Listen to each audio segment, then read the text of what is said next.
Buenos días y gracias por vuestra participación en este nuevo webinar. Como muchos ya sabréis, desde CAEP estamos desarrollando un programa de seguridad y salud laboral enfocado a promover el modelo de empresa segura y saludable.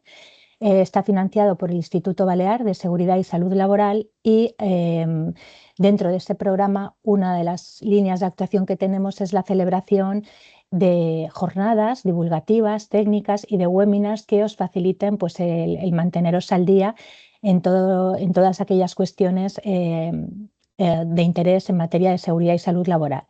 Este año hemos puesto el foco de atención en tres grandes objetivos, que son los trastornos musculoesqueléticos, los riesgos psicosociales y la salud mental, porque son tres de los grandes objetivos que recoge la estrategia, tanto española como autonómica, de seguridad y salud en el trabajo. Y para empezar a abordar los trastornos musculoesqueléticos, su prevención y su protección, contamos este año con la colaboración de Grupo GSM, que es una empresa colaboradora de CAEP a nivel nacional, con una amplia experiencia en el desarrollo de proyectos de prevención de riesgos y que actúa además como servicio de prevención ajeno también a nivel nacional.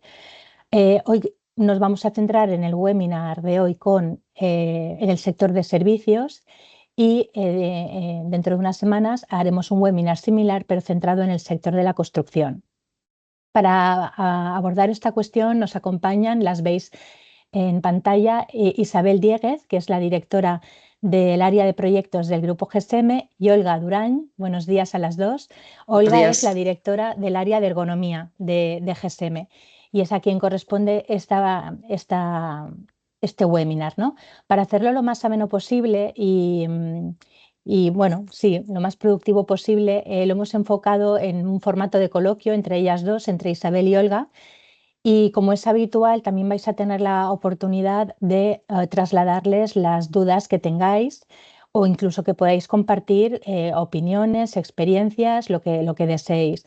Lo podéis hacer o bien a lo largo de la charla plasmándolo por escrito en el WhatsApp y después al final de la sesión dedicaremos un tiempo a leer lo que hayáis puesto, o bien cuando terminen su intervención, en esos últimos 10 minutos, pues pedir paso, abrir micro y trasladar directamente vuestra consulta o lo que queráis compartir, ¿de acuerdo? Como es habitual también, cuando finalizamos esta sesión os enviaremos por email tanto la grabación, por si la queréis compartir o volver a visualizar, como la presentación de PowerPoint que va a compartir con todos vosotros Olga, ¿vale? Y por mi parte nada más, daros las gracias a todos, darle las gracias al Grupo GSM por la preparación de esta sesión, a Olga y a Isabel por estar hoy con nosotros, y os doy paso cuando queráis. Adelante, Bueno, ante Olga. todo, buenos días. Muchísimas gracias por asistir a este webinar. Espero que todos podamos aprender entre todos y que sea lo más ameno posible. Y espero vuestras preguntas, vuestros ejemplos prácticos de implementación de la ergonomía y qué resultados han dado en vuestras empresas. Para empezar, quiero iniciar con un dato muy significativo que nos tiene que hacer reflexionar muchísimo, tanto a nivel empresarial como a los técnicos y técnicas de prevención que estamos presentes en esta webinar. Es la siguiente, ¿me permitís compartir?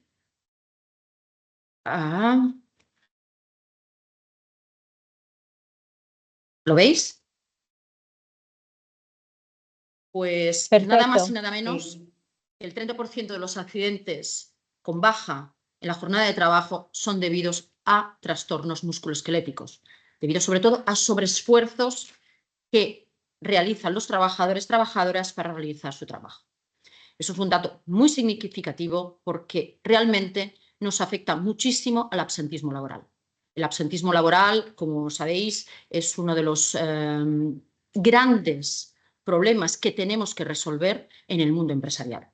Tenemos que dar solución a los sobreesfuerzos y sobre todo los trastornos musculoesqueléticos que se desarrollan en determinados sectores de trabajo.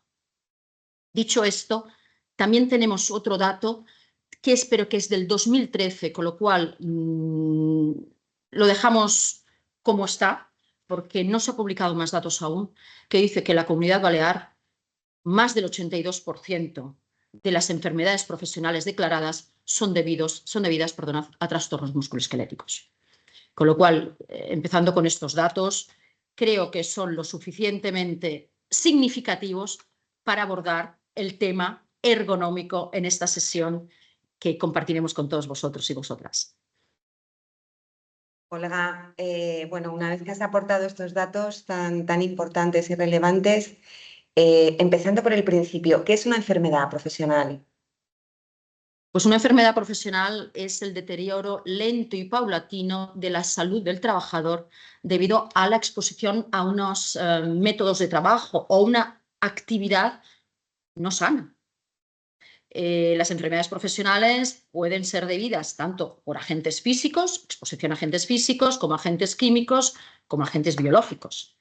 Entonces, entendiendo esto por enfermedad, la enfermedad profesional no es una cosa que surge de un momento a otro. Es una situación que es acumulativa en el tiempo. Con lo cual le podemos dar solución, pararla antes que aparezca. Así, la gran diferencia entre enfermedad profesional y accidente de trabajo es que el accidente de trabajo es una cosa inmediata, que se da en una situación inmediata. Sucede ese riesgo, se da un accidente de trabajo. Por eso es tan importante que las enfermedades profesionales o la posibilidad de enfermedades profesionales se detecten rápidamente. Y en este caso, las enfermedades profesionales debidas a trastornos musculoesqueléticos. ¿Y qué son los trastornos musculoesqueléticos y por qué es importante abordarlos en el ámbito laboral y más concretamente en el sector servicios? El trastorno musculoesquelético no es más que aquella lesión de los huesos, músculos, tendones, articulaciones, ligamentos, de todo el cuerpo humano, desde la cabeza, brazos, tronco, piernas, que son debidos a los sobreesfuerzos que pueden hacer los trabajadores y trabajadoras realizando su trabajo. ¿Por qué es importante detectarlos? Porque es la fuente de la siniestralidad y el absentismo laboral. Una de las fuentes del absentismo laboral. Súper importante tener presente esto. Es decir, cuando uno afronta un absentismo en su empresa, tiene que saber muy bien de dónde viene este absentismo. Y si es por sobreesfuerzos y problemas musculoesqueléticos, estamos hablando ya de trastornos. Que el trabajo, las actuaciones, las tareas que se realizan en un trabajo pueden dar lugar a trastornos musculoesqueléticos. Entonces, ¿cuál es la diferencia entre sobreesfuerzo y enfermedad profesional derivada de la manipulación manual de cargas? Muy fácil. El sobreesfuerzo es aquella acción puntual, muy puntual, que no es una tarea habitual del puesto de trabajo, que puede dar lugar a un accidente de trabajo. Es decir, trabajamos en una oficina y se me ocurre levantar la garrafa de agua de 19 litros para colocarla en la máquina dispensadora. ¿Es mi tarea habitual? No. ¿Se me ha ocurrido a mí? Sí. ¿Me he lesionado? Posiblemente. ¿Te has lesionado? ¿Te has dado un tirón en la espalda o una rotura fibrilar?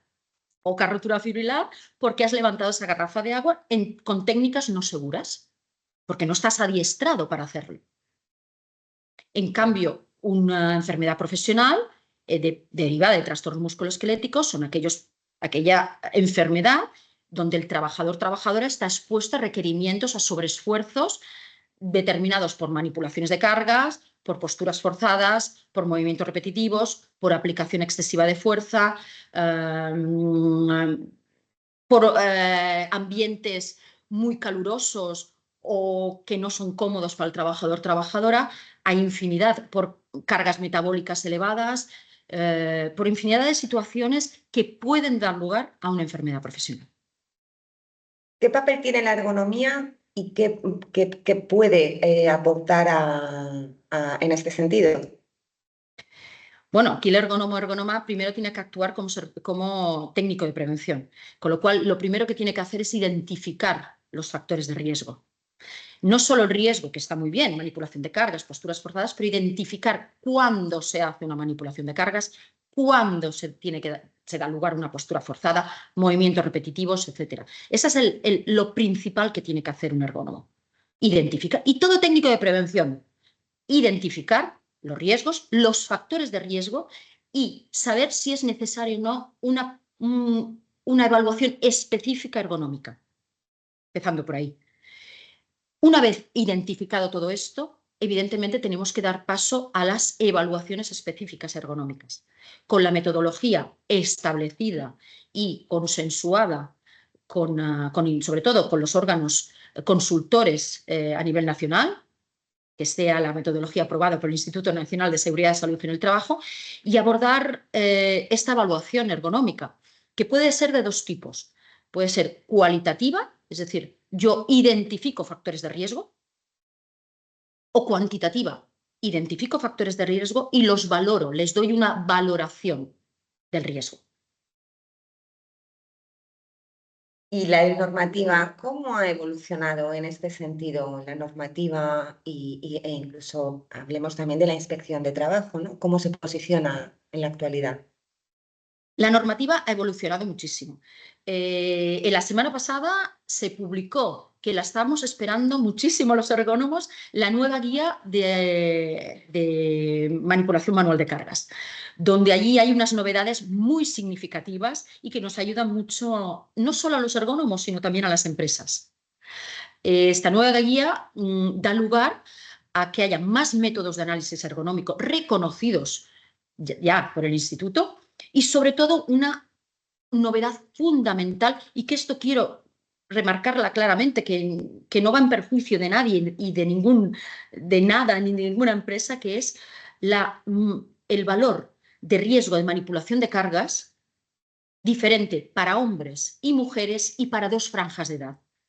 Ha adoptado la ISO que se publicó en el 2021, que no es de obligado cumplimiento, que es la revisión de la ISO de manipulación manual de cargas, que sabemos que no es de obligado cumplimiento, pero ahora, como está publicado en la guía, ya todos los técnicos de prevención, todos los servicios de ergonomía, tienen que evaluar la manipulación manual de cargas teniendo en cuenta valores de hombres y mujeres y dos franjas de edad que son comprendidas, la primera entre 20 y 45 años y la segunda menos de 20 y más de 45 años. Con lo cual tenemos valores distintos que se adaptan a la realidad de las empresas. En ningún momento nosotros como ergónomos tenemos que decir a las empresas, oiga, mire usted, contrate hombres de 20 a 45 años. No, esto está dirigido y enfocado para aquellas empresas que tienen muchas puestos de trabajo y que están ocupados, sea por hombres, indistintamente por hombres y mujeres, y en estas dos franjas de edad que os he comentado. Esa es la gran novedad que estábamos esperando muchísimo los ergónomos. Y por otra parte también ofrece nuevos métodos de estudio, sea para el empuje arrastre de cargas, sea para la aplicación de fuerza, para posturas forzadas, para movimientos repetitivos. Toda una serie de compendio de metodología de evaluación que se agradece mucho que el Instituto la haya reconocido por fin como una metodología válida. ¿Y la inspección de trabajo? Bueno, aquí tenemos ya, no sé si ya tendremos algún compañero o compañera inspector de trabajo, pero lo que nos estamos encontrando desde el Departamento de Ergonomía, que muchas empresas no requieren urgentemente estudios ergonómicos porque han tenido una visita de inspección de trabajo, una visita que con carácter, ya no digo sancionador, pero sí debido a una denuncia. Muchísimas veces. Entonces, yo lo que les pediría a Inspección de Trabajo y lo que les solicito siempre que los veo es, por favor, hagan un trabajo también de consultor. Nos ayuda mucho a los servicios de prevención o a los responsables de ergonomía, de un área de ergonomía, que Inspección de Trabajo también nos ayude a identificar riesgos ergonómicos que quizás nosotros no podemos llegar a todos los sitios.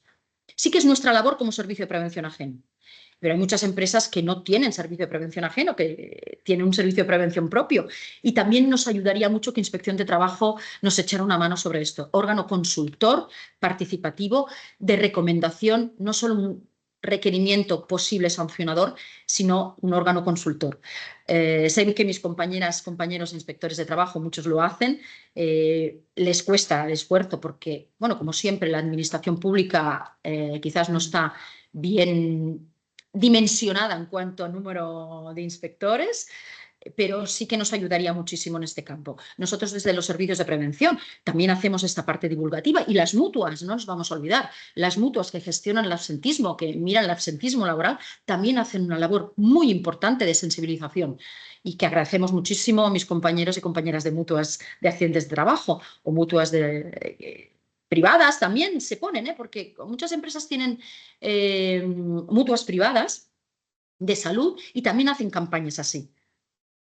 Se solapan un poquito, con lo cual deberíamos todos hacer más sensibilización a las empresas de este tema, porque quizás ahora que Inspección de Trabajo le ha puesto énfasis a los problemas o los trastornos musculoesqueléticos, nos ayuda mucho más, pero también es la gran desconocida, la ergonomía.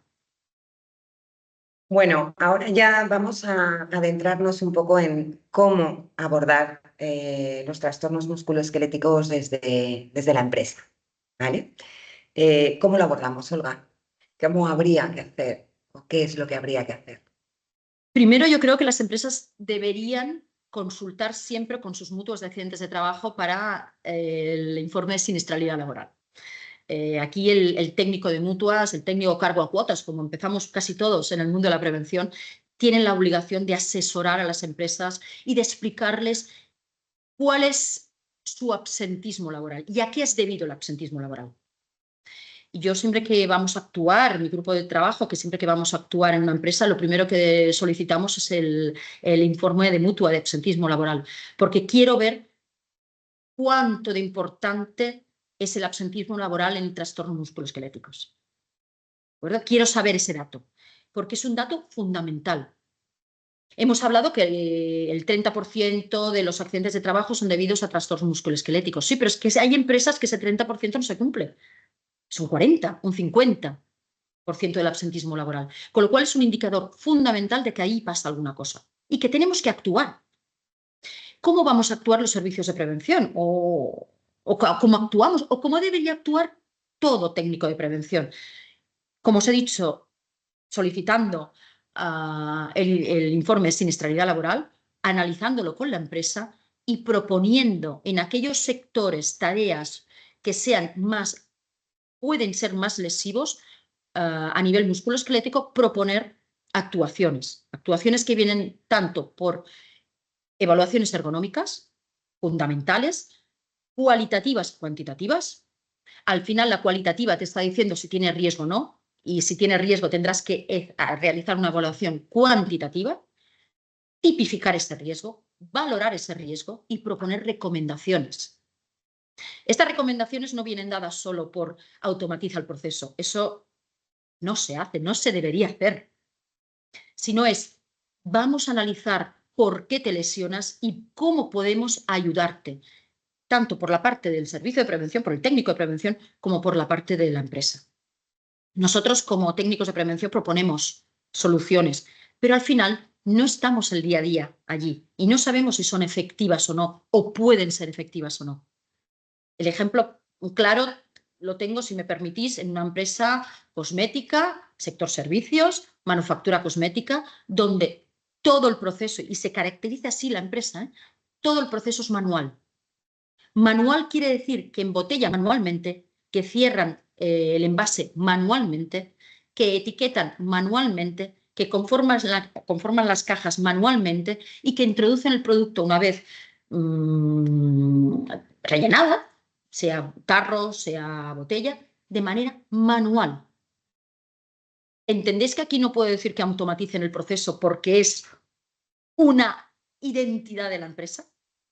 Entonces, aquí se tiene que buscar otras soluciones que pasan por rotaciones, que pasan por formación en higiene postural, con ejercicios compensatorios y sobre todo con una sensibilización de la empresa y, cómo no, de los trabajadoras que están allí, que están realizando estas tareas. Tenemos que tener en cuenta también la edad de los trabajadoras. Solo la guía el tema de cálculo y manipulación manual de cargas tiene en cuenta la edad, pero ya está, en movimientos repetitivos, en posturas forzadas. no tienen en cuenta la edad del trabajador-trabajadora.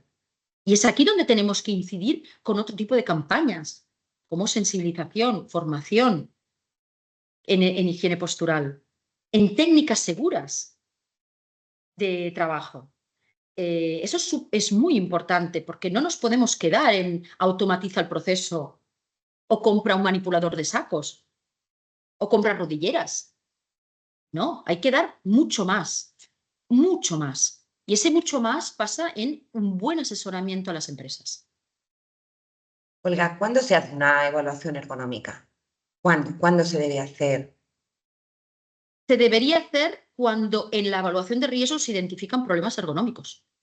Y aquí está el buen hacer del técnica de prevención.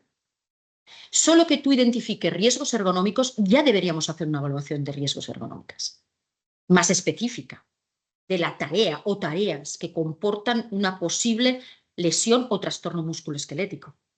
Pensad que los trastornos musculoesqueléticos son acumulativos, ¿eh? Es decir, se acumulan a lo largo del tiempo y al final desencadenan, como os digo, una enfermedad profesional. Entonces, cada vez que se identifica un riesgo ergonómico, se debería hacer una evaluación ergonómica. Sobre todo porque lo exige la Ley de Prevención de Riesgos Laborales, que dice claramente que se deben evaluar todos los riesgos de seguridad, higiene, ergonomía y psicosociología.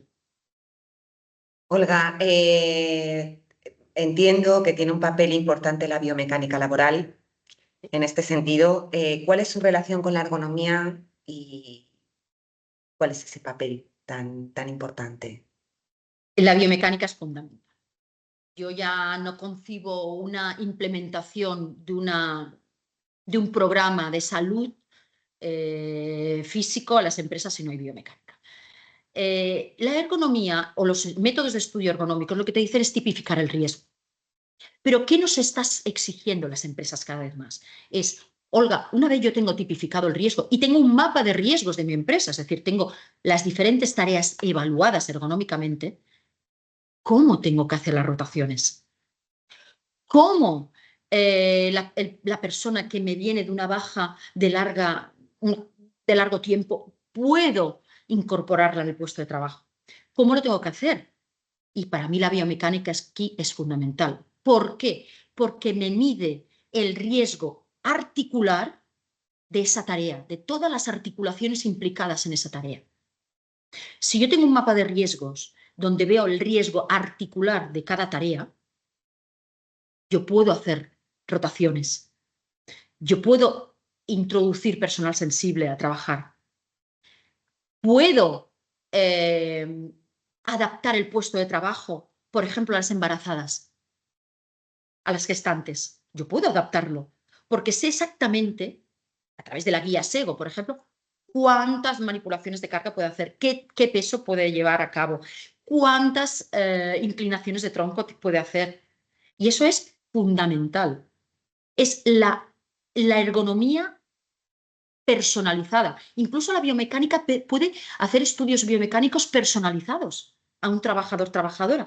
Puede diferenciar entre los requerimientos articulares de un hombre y de una mujer, de unas franjas de edad. Para mí es la implementación total de la ergonomía en la empresa.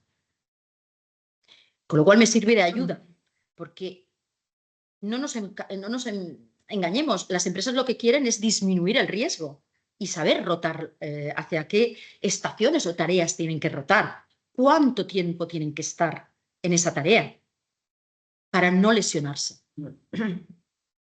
Una vez que identificamos los trastornos musculoesqueléticos, que los hemos evaluado, la verdad es que al final lo importante es la adopción de medidas y posibles soluciones, ¿no? ¿Cuáles son las medidas más habituales o cómo se organizan ese tipo de medidas? Hay dos grandes tipos de medidas, las medidas técnicas y las medidas organizativas. Las medidas técnicas pasan, por ejemplo, en el sector sociosanitario, en dotar de equipos de transporte y elevación y que ayuden a la movilización de los usuarios, residentes o pacientes. Esos serían ejemplos prácticos que nosotros aconsejamos a las empresas. Dota de mayor número, dota de mayor personal, de mayor número de ayudas mecánicas. Empresas que manipulan cargas, el ser humano no está destinado a manipular muchas cargas. No está genéticamente diseñado para manipular cargas. Dota de ayudas mecánicas, carros, carritos, transpaletas eléctricas. En el sector servicios, hotelería, dótame de palos extensibles para que las trabajadoras y trabajadores no tengan que elevar el brazo por encima del hombro para limpiar, que no se tengan que arrodillar.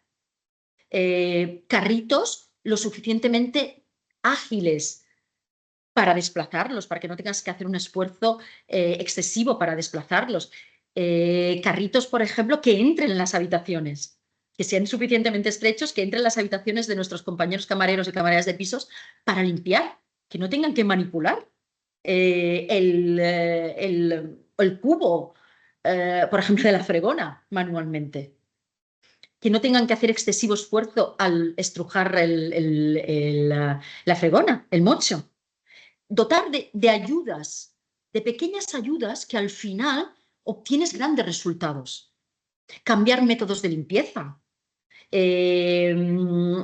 Últimamente en un hotel hemos cambiado el método de limpieza. Por ejemplo, en una mopa impregnada con un producto químico reutilizable que sirve para fregar y para barrer. Ya me estoy quitando dos tareas suficientemente penosas y que se tienen que repetir a lo largo del día, de la semana, del mes y del año. Esas son las medidas técnicas. Evidentemente, estas medidas técnicas tienen que ir consensuadas con la empresa. Porque nosotros, vuelvo a repetir, mi equipo nunca va a recomendar automatizar el proceso de trabajo. Es que no se puede muchas veces. Y las medidas organizativas pasan por la sensibilización a los trabajadoras en su cuerpo y en higiene postural. Es muy importante, pero no una formación en higiene postural que los encierras en una sala y les das la chapa, con perdón de la expresión, en cómo se tienen que manipular los pesos. No, no.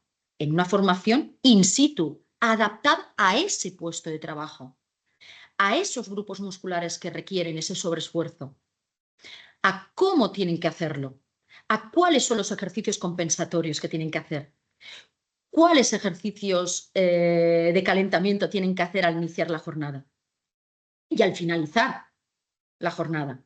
Pero dirigidos a esos grupos musculares implicados en el esfuerzo, no todo el cuerpo.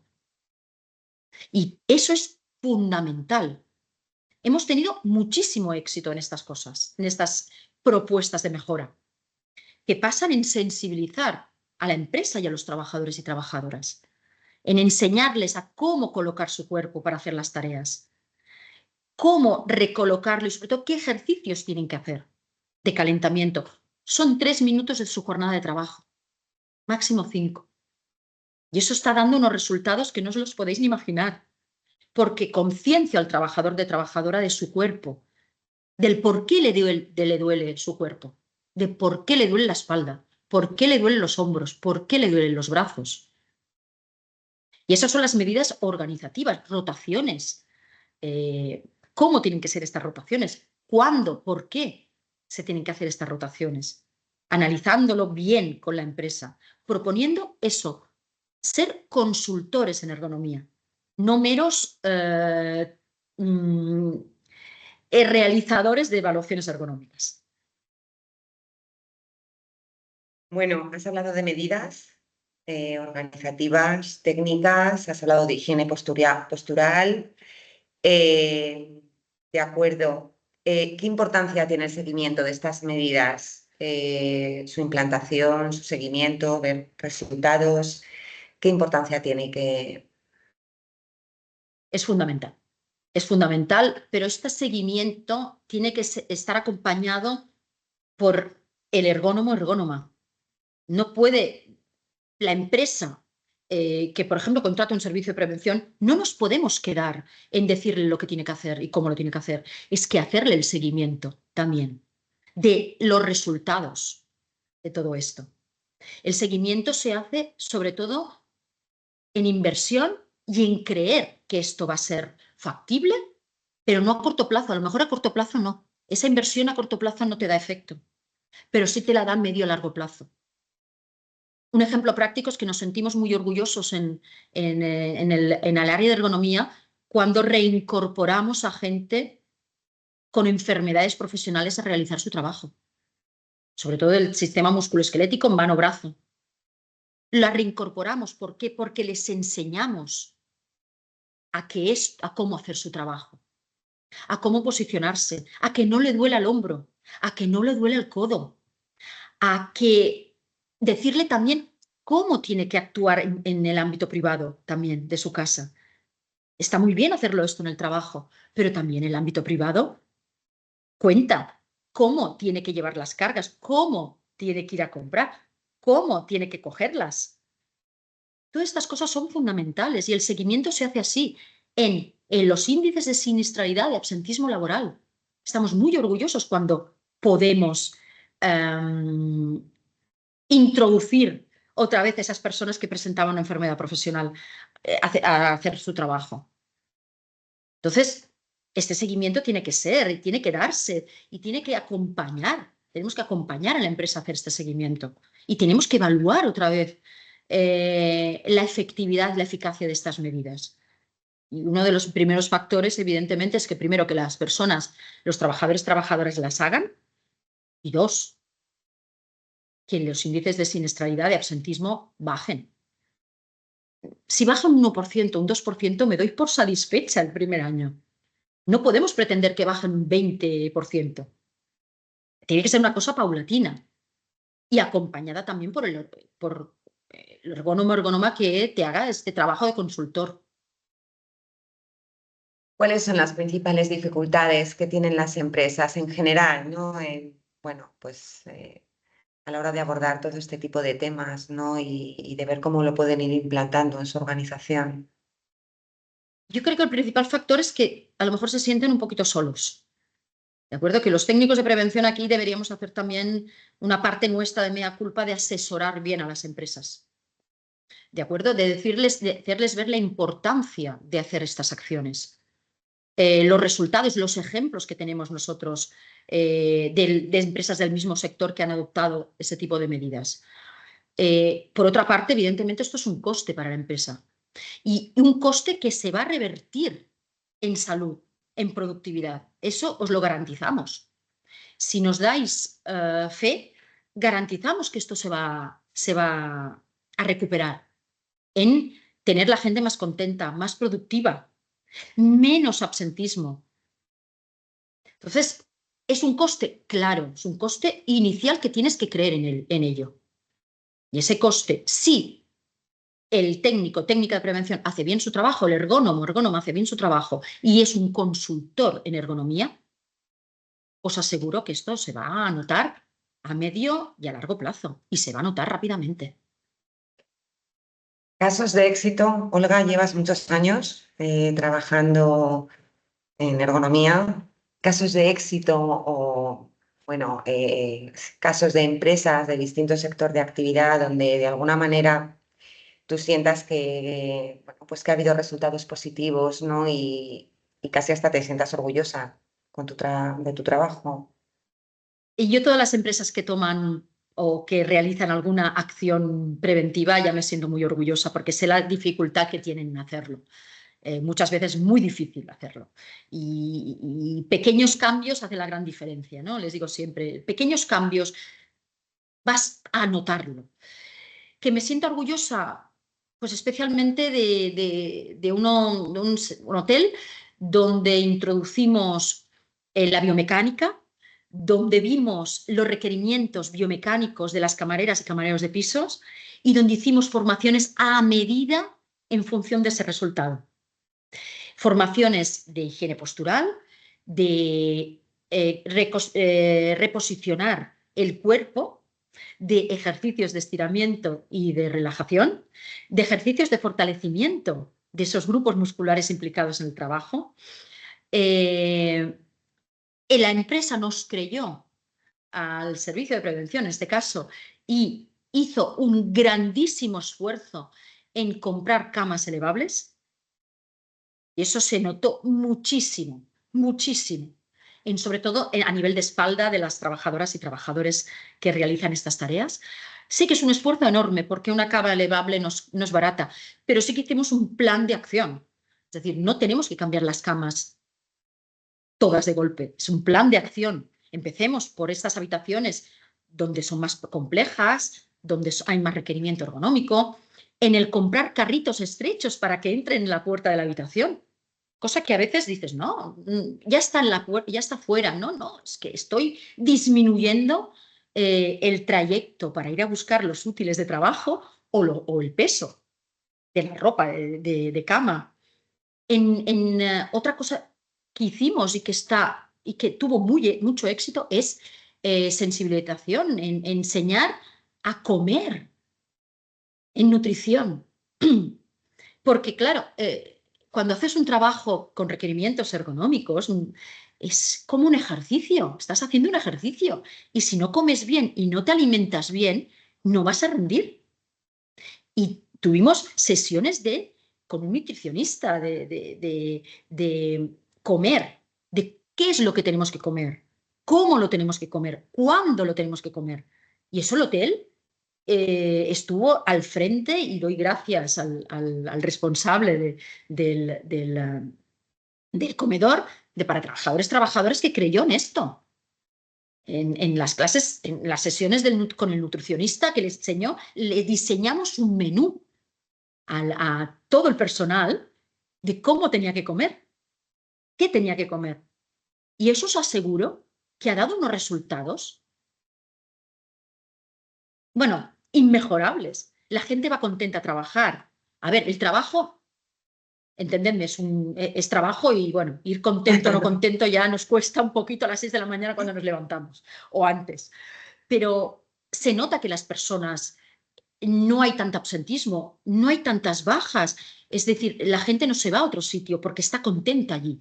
Sabemos que son trabajos, mantenimiento, camareras de pisos, limpieza, que son trabajos, movilización de usuarios, residentes, pacientes, son trabajos con grandes requerimientos musculares. Pero si tú le das tips, si tú le enseñas a hacerlo, cómo lo tiene que hacer, te preocupas de su alimentación, te preocupas de su descanso, cómo tienen que dormir, cuántas horas tienen que dormir, en qué momento tienen que dormir o no, cuándo es fundamental en el día, cuándo tienes que hacer los descansos. Porque a lo mejor no sirve un descanso de media hora, sirven más 5 descansos de 5 minutos.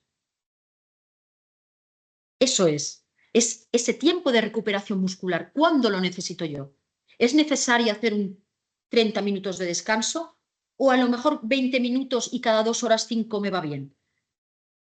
Porque recupero, son recuperaciones musculares, estoy descansando ese grupo muscular o esos grupos musculares implicados en el esfuerzo. También en sector sociosanitario, sector sanitario, el enseñar las técnicas seguras de movilización de usuarios, residentes o pacientes. ¿En qué equipos de trabajo tienen que comprar? A lo mejor una grúa de sedestación no va bien, o solo 2 grúas de bipedestación, o un roller, o un transfer, o un triángulo. Depende del usuario, el residente que esté. ¿Y cuántos son dependientes o semidependientes?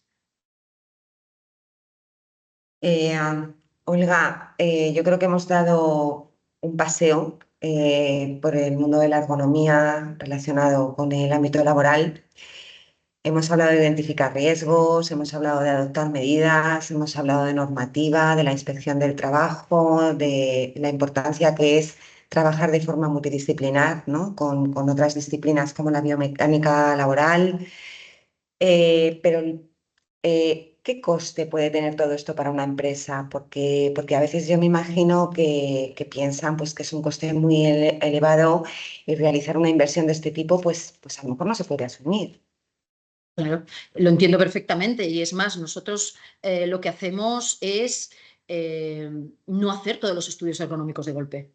Yo nunca a la empresa le diré, pues mira, en un año tienes que hacer todos los estudios ergonómicos de todos los puestos de trabajo, ¿no? Hay que priorizar. ¿Dónde hay más absentismo? ¿Dónde hay más bajas? El Departamento de Recursos Humanos es fundamental aquí.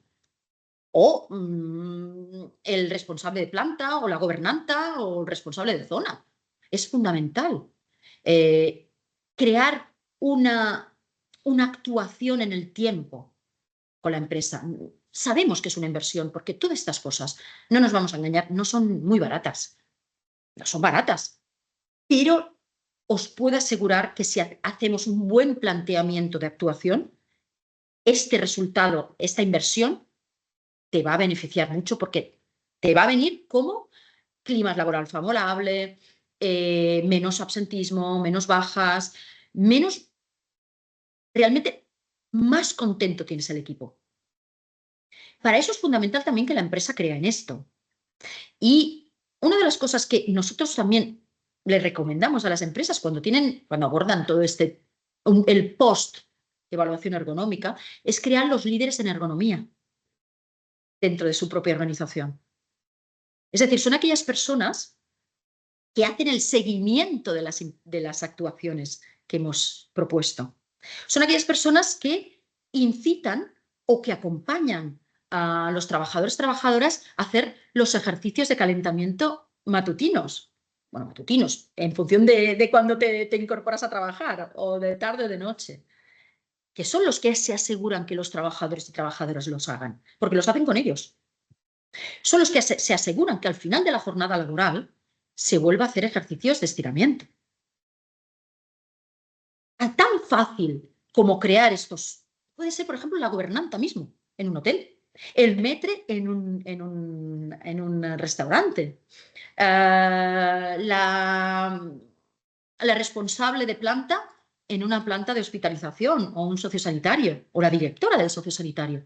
Nosotros creamos líderes en ergonomía, personas que incitan, que velan que se lleven a cabo todas las técnicas seguras, o todas las recomendaciones, que usen los equipos de trabajo, que no los dejen allí en un cuarto, que cuando viene el ergónomo lo primero que hacen es enseñarnos: si tenemos esta grúa, ya, pero ¿la utilizáis?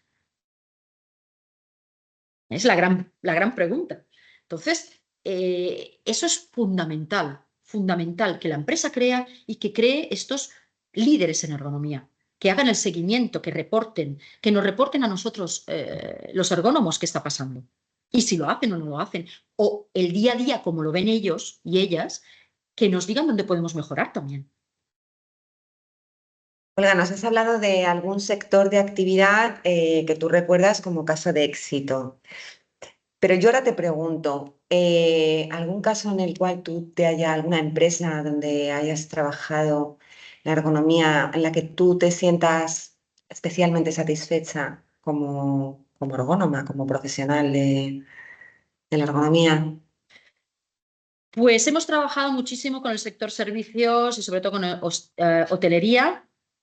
Estoy muy orgullosa porque realmente sé la inversión, con hospitales, sociosanitarios. Hemos trabajado un montón con empresas de transporte.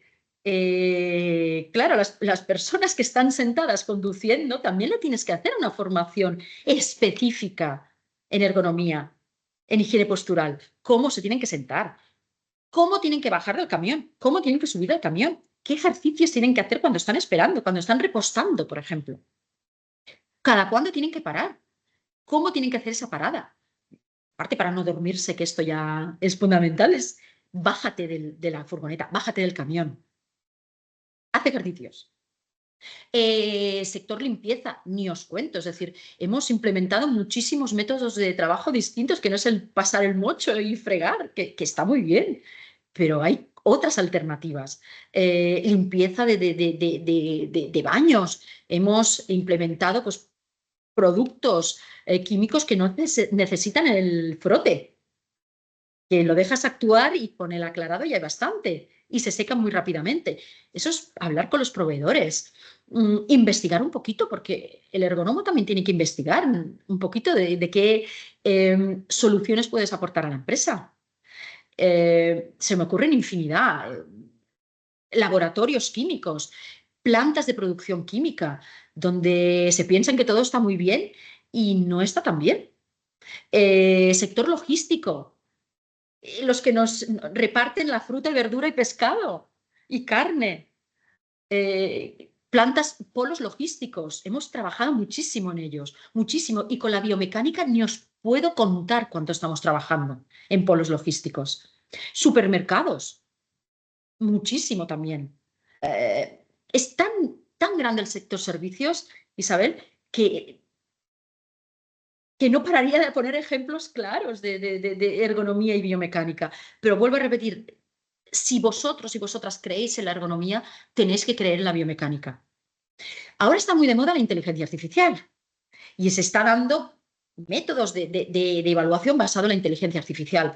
Yo he visto algunos, promete muchísimo, muchísimo.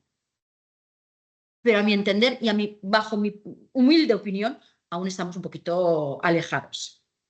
Pero que promete muchísimo, muchísimo. He visto cosas que grabando un vídeo, pues ya te da hasta todo el trabajo mío de horas y horas de análisis. Pero aún está un poquito así. A mi entender, si alguien de aquí, alguna de vosotras tiene ejemplos prácticos que le haya servido mucho, pues que nos lo comente. Estoy abierta a ello y a escuchar todas vuestras sugerencias. Pero sí, estoy muy orgullosa de muchísimas empresas, no puedo dar nombre, pero estoy muy orgullosa de todo mi equipo y del esfuerzo que hace mi equipo en implementar y en asesorar bien a las empresas. Bueno, Olga, pues yo creo que ya no sé si te queda por añadir algo, alguna pregunta que no te haya realizado y alguna cosa que quieras decir. Yo creo que es importante por lo menos cerrar con unos tips, ¿no? Que tú consideres importantes para que tengan en cuenta los que participan en la webinar, ¿no? Sí, es muy importante, como os decía, el asesoramiento a la empresa.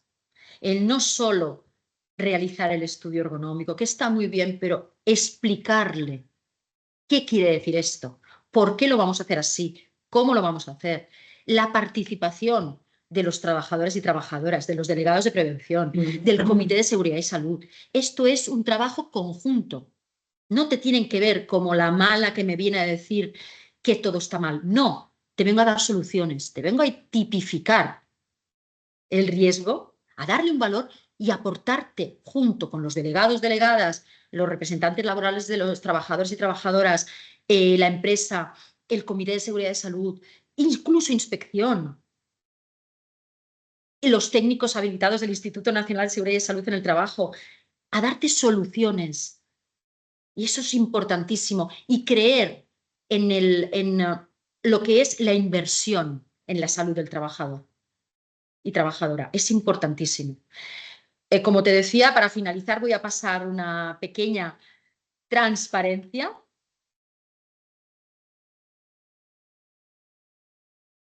Que son unos pequeños takeaways de por qué invertir en ergonomía. ¿Se ve? No pasa, ¿verdad que no? No, no pasa. No pasa. Bueno, lo vamos a hacer de otra manera, si me permitís. No está pasando.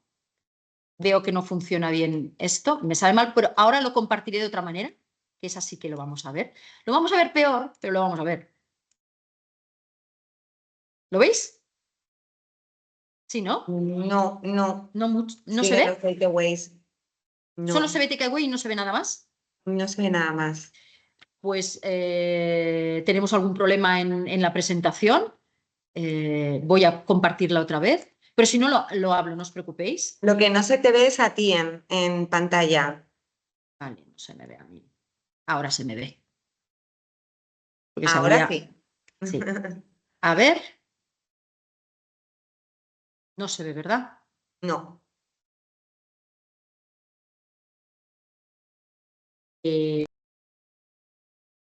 Si no, Olga, ahora te has silenciado el micro sin querer. Sí. Si quieres, se lo compartimos vía correo electrónico a los asistentes Por y favor. ahora tú lo comentas directamente Sí, a por viva favor. voz. Por favor. Me sabe mal que no lo veáis. ¿Cuáles son los takeaways que podemos hacer a las empresas? Primero, y convencerles, primero es que la ergonomía reduce costes ocultos. ¿vale? Costes ocultos que se manifiestan en costes innecesarios de las bajas laborales, de la rotación del personal. Esto beneficia enormemente a la empresa y sobre todo a los colaboradores también de la empresa.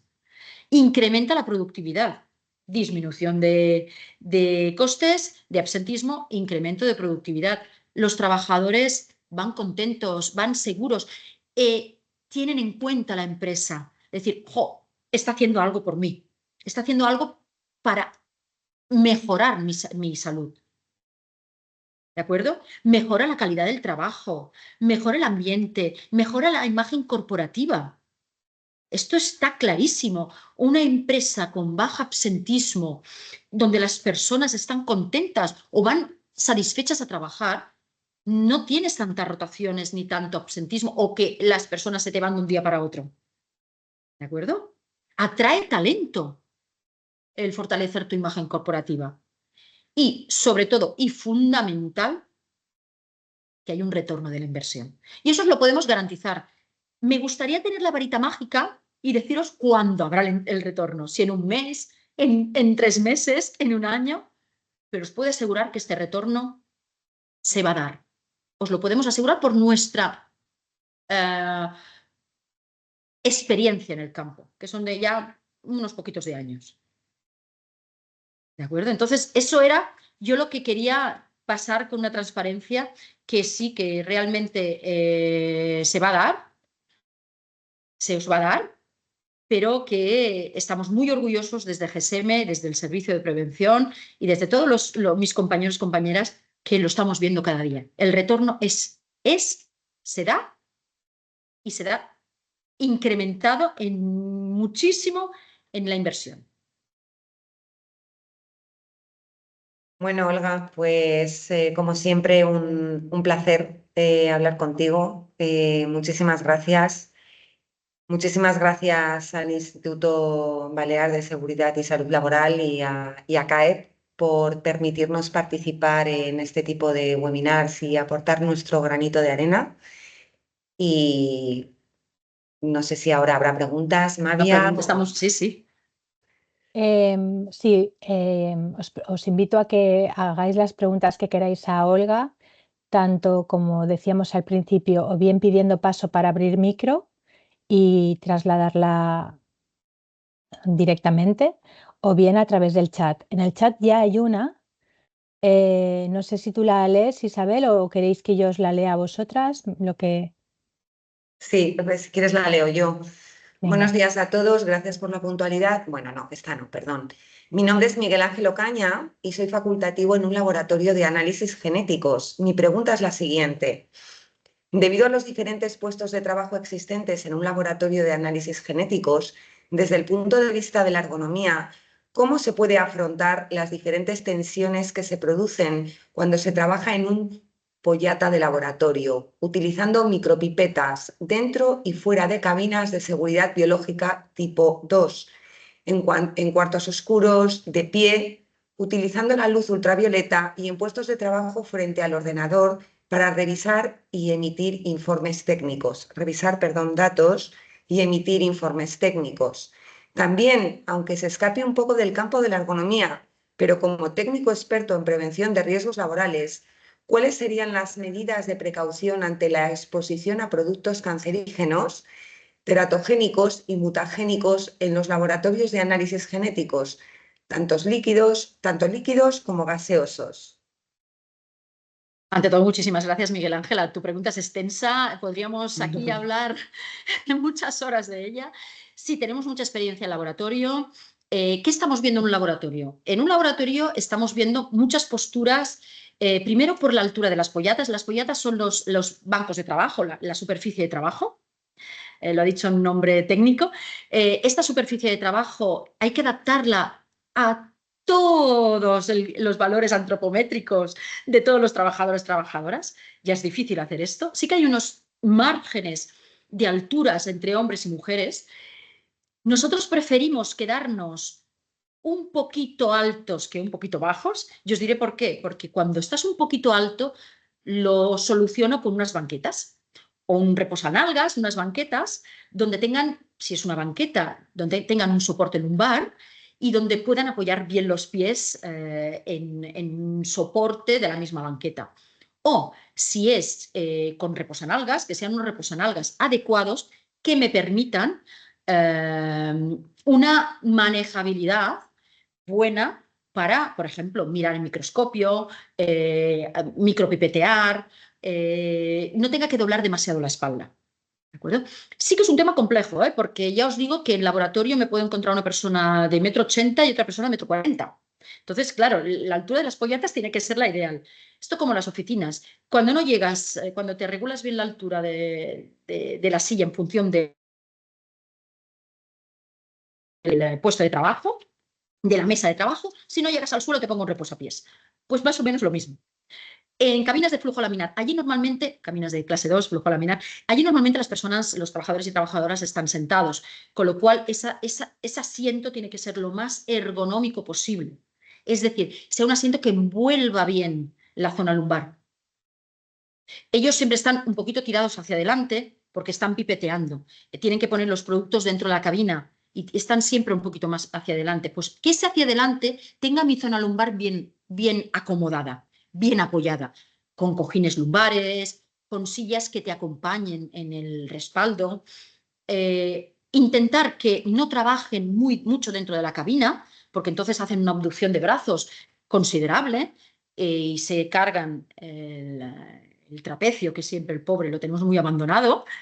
Intentar, pues eso, que trabajen muy cerca de la zona inicial de la cabina. En cuartos oscuros entendemos muy bien que esto tenemos un ejemplo que lo hemos trabajado Isa y yo en una empresa de masajes que hace un spa. Es verdad. Que hemos trabajado el confort, porque no nos olvidemos que el confort térmico y confort visual también es ergonomía, no nos olvidemos de eso. Pues haciendo, pues si estás en un lugar, una cámara oscura, pues que no salgas directamente a la luz brutal de un laboratorio donde tienes que estar a 1500 lux o 1000 lux, a ver una transición de esa iluminación de un cuarto oscuro, pues pasar por una zona de transición, 2-3 minutos, no pasa nada más, no más, y después ya salir. Cuando tienes que pasar datos al ordenador, para mí ya entonces tenemos que proporcionarle un asiento cómodo y seguro. Me da igual si es una mesa de unos 70 centímetros de altura, 75, como una mesa elevable. Ahora estamos probando mesas elevables donde el trabajadora trabaja de pie con un sistema de apoyo en algas. Son múltiples factores que tenemos que analizar. Los microscopios que no estén muy bajos, que se pongan altos, para que yo pueda hacerlo a lo mejor de pie o con un reposanalgas. Son muchos factores que podemos mirar e incidir en un laboratorio de análisis, que tenemos muchos clientes y que nos solicitan también estas actuaciones un poco especiales porque salen de lo normal. Nosotros estamos muy acostumbrados a hacer otro tipo de empresa, a tener otro tipo de empresas, pero estas son muy interesantes porque los facultativos que están allí pues reciben muy bien todas estas instrucciones y sobre todo formación en higiene postural, hecha por un fisioterapeuta. Nosotros en el Departamento de Ergonomía creemos mucho en la figura mixta de técnico de prevención, fisioterapeuta, ergónomo, fisioterapeuta, porque nos está dando unos resultados excelentes. En mi equipo tenemos 3 personas y está dando unos resultados excelentes en cuanto al diseño de formaciones en higiene postural. Siguiente pregunta. Gracias, Miguel Ángel. Espero haberte contestado. Siguiente pregunta. Olga, buenos días. Mi nombre es Dasa y formo parte del Departamento de Contratación Pública en un servicio de prevención ajeno. En las licitaciones, la mayoría de las veces suelen pedir criterios de mejora o aspectos innovadores. ¿Cómo conquistarías tú una administración pública desde la disciplina de ergonomía? Bueno, gracias Dasha, pregunta complicada y que vivimos cada día, porque estamos inmersos también en licitaciones nosotros y nosotras. ¿Cómo los conquistamos? Pues yo creo que primero conociendo bien a la empresa y qué tipo de empresa es. ¿De acuerdo? Aquí no podemos poner las cosas estándares para cualquier tipo de empresa. No. Tenemos que saber muy bien qué tipo de empresa es, qué trabajadores y trabajadoras hay, es decir, qué puestos de trabajo hay, y diseñar actuaciones específicas para esos puestos y puestos de trabajo. Aquí no podemos estandarizar, no podemos hacer nada más que diseño de actuaciones. ¿De acuerdo? Es importante que el técnico en licitación hable con el departamento de ergonomía y diseñemos conjuntamente un plan de actuación que sea apetecible, no solo pasar por estudios ergonómicos, esto ya lo sabemos, esto lo vamos a hacer igual. Hacer campañas de cuida tu espalda, por ejemplo, de sensibilización de cuida tu espalda, que esto funciona maravillosamente bien. Campañas de sensibilización de alimentación saludable. Campañas de sensibilización de correcciones posturales, de poner ejemplos prácticos de otras empresas de que hemos hecho, del mismo sector, sin nombres, claro. Eso es lo que pasa la ergonomía. Es decir, no nos podemos quedar en solo estudios ergonómicos porque desprestigia nuestro trabajo. Y nuestro trabajo va mucho más allá. Vuelvo a repetir, somos órganos consultores. Y eso es lo que quiero que todo mi equipo sea, un órgano consultor, donde las empresas, incluso los técnicos de licitación, nos pregunten, nos consulten, ¿qué podemos hacer? ¿Qué campañas podemos hacer? Incluso de alimentación saludable, de campañas de cuida tus ojos. La hemos hecho Isabel y yo. La última que hemos hecho ha sido... perdonad que he tenido una interrupción. Ha sido muy importante. ¿De acuerdo? Hecha por un oftalmólogo, de cómo cuidar tus ojos cuando estás en un trabajo donde hay un requerimiento visual importante. Esto es en economía también. Linda con la salud también, no os digo que no, pero es ergonomía. Hemos diseñado esto, de unas campañas de sensibilización ocular, de cómo cuidar tus ojos. ¿Alguien lo sabe hacer? No es ir al oftalmólogo que te ponga lentes, eso es muy fácil. Es yoga ocular, es mucho más interesante. Yo creo que, Dasha, creo que te he contestado. Si no, pues estoy a tu disposición para ampliar la información que necesites. No Pues se te de oye. momento, ¿me oís? A ti Perdón. sí, Mavia, a Isabel no. Vale, no, Perdonad, simplemente por decía que ahora de no hay. momento no hay más preguntas. No hay. Vale, pues si no hay más preguntas, yo creo que, a no ser que quieras añadir algo más, Olga, cerraríamos aquí la sesión. Pues yo agradezco muchísimo a todos los participantes de esta sesión. Hemos intentado hacer un webinar un poquito distinto de lo que estamos todos acostumbrados y acostumbradas a participar. Yo estoy a vuestra disposición para cualquier cosa que necesitéis. Aunque sea consultar, no pasa nada. Aquí no se cobra por ello, pero que tengamos claro que hay que invertir en salud. Si invertimos en salud, retornos de salud. Os lo puedo asegurar. Muchas gracias, chicos, chicas. Seguramente nos volveremos a ver porque este mundo de la prevención es muy pequeño. Gracias, Olga. Nos vemos pronto en el webinar ¿Sí? específico del sector de construcción, ¿Sí? donde también hablaremos del abordaje de los riesgos ergonómicos, pero específicamente en ese sector. Así que en unas semanas nos volvemos a ver. Gracias a las dos. Muchísimas Gracias gracias a todos por vuestra Muchísimas gracias, asistencia. chicos, chicas. Gracias. Hasta luego. Hasta luego. Muchísimas gracias. A ti.